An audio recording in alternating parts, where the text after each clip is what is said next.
Registration చట్టంలో ఉన్న కొన్ని క్లాజుల్ని అడ్డం పెట్టుకొని, ఉదాహరణకి 22A, ఈ క్లాజ్ ప్రకారం ఏంటి అంటే ప్రభుత్వానికి కొన్ని భూములని రిజిస్ట్రేషన్ చేయకుండా నిషేధించే వీలు కలుగుతుంది.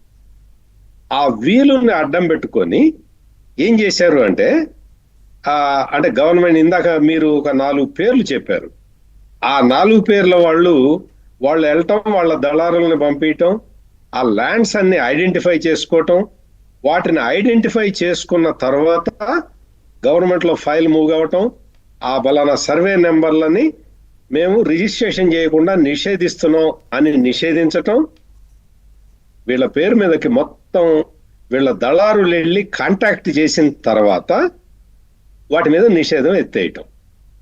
ఇది ఏదో దొంగలు రెక్కి చేసుకున్నట్టు ఉంది వ్యవహారం అంతా.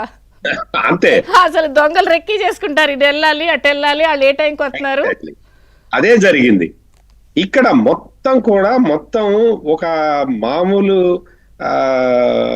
మీరు అన్నట్టు దొంగలు కూడా ఇట పంచుకోలేరు.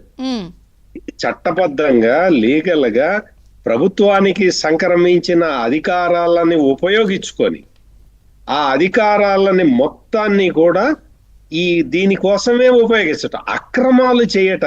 ప్రభుత్వం సాధారణంగా ఏముంటుందండి, ఏదన్నా లీగల్ డిస్ప్యూట్ వచ్చిన ల్యాండ్ ని ప్రొహిబిట్ చేస్తారు, రిజిస్ట్రేషన్ నుంచి ప్రొహిబిట్ చేస్తారు.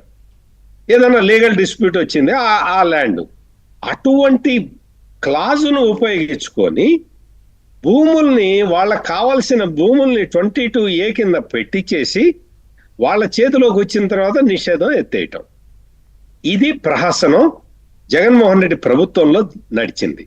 అందుకనే మనం ఇది ఎక్కువ ఎక్కడ జరిగింది అంటే బలమైన వైసీపీ నాయకులు ఉన్న చోట, అంటే బలమైన వైసీపీ నాయకులు అంటే ఉత్తరాంధ్రలో విజయసాయి రెడ్డి, సుబ్బారెడ్డి, అటు రాయలసీమలో చిత్తూరు జిల్లాలో పెద్దిరెడ్డి రామచంద్రారెడ్డి ఉన్న చోట వాళ్ళు చక్కగా చేసుకుని, మిగిలిన చోట్ల ఎందుకు చేయలేదు అంటే మిగిలిన చోట్ల వేరే కుంభకోణాలు చేశారు. ఈ TDR బాండ్లు అన్ని చూసాం కదా, తిరుపతిలో TDR బాండ్లు, గోదావరి జిల్లాలో ప్రధానంగా TDR బాండ్లు అంతా అక్కడ జరిగింది. TDR బాండ్లు అంటే కుంభకోణాలని కూడా పద్ధతి ప్రకారం, క్రమ పద్ధతిలో అందరూ పంచుకొని చాలా డిసిప్లిన్డ్ గా కుంభకోణాలు చేసిన పార్టీగా మనం వైఎస్ఆర్ కాంగ్రెస్ పార్టీని ఖచ్చితంగా చెప్పుకోవచ్చు. ఇక్కడ భూముల విషయానికి వస్తే ఈ 22A క్లాజును ఉపయోగించుకొని వీళ్ళేనా చేసేది, మేం చేయకూడదా అని చెప్పి అధికారులు కూడా చేసేసారు. ఇది మొత్తం పెద్ద స్కాండల్. ఇది అంటే RDO level, chief secretary level, RDO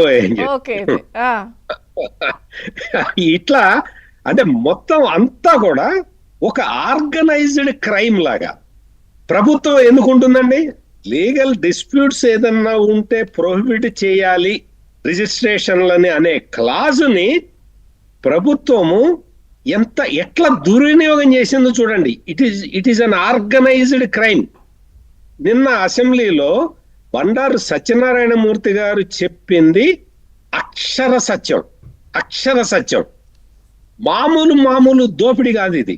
మామూలు సాధారణంగా అయితే ఎవరో ఇండివిజువల్స్ క్రైమ్ చేస్తారు, ఇక్కడ ప్రభుత్వమే క్రైమ్ చేసింది. క్రైమ్ చెయ్యటానికి ప్రభుత్వమే సహకరించింది, ప్రభుత్వమే అందుకు పావులు కదిపింది. ఇట్లా చట్టంలో ఉన్న క్లాజులను ఉపయోగించుకొని కుంభకోణాలు చెయ్యటం అంటే అది మామూలు మనుషులతో అయ్యే పని కాదు. అంటే ఆర్గనైజ్డ్ క్రైమ్ అంటే ఎందులో ఆర్గనైజ్డ్ చేయలేదు చెప్పండి.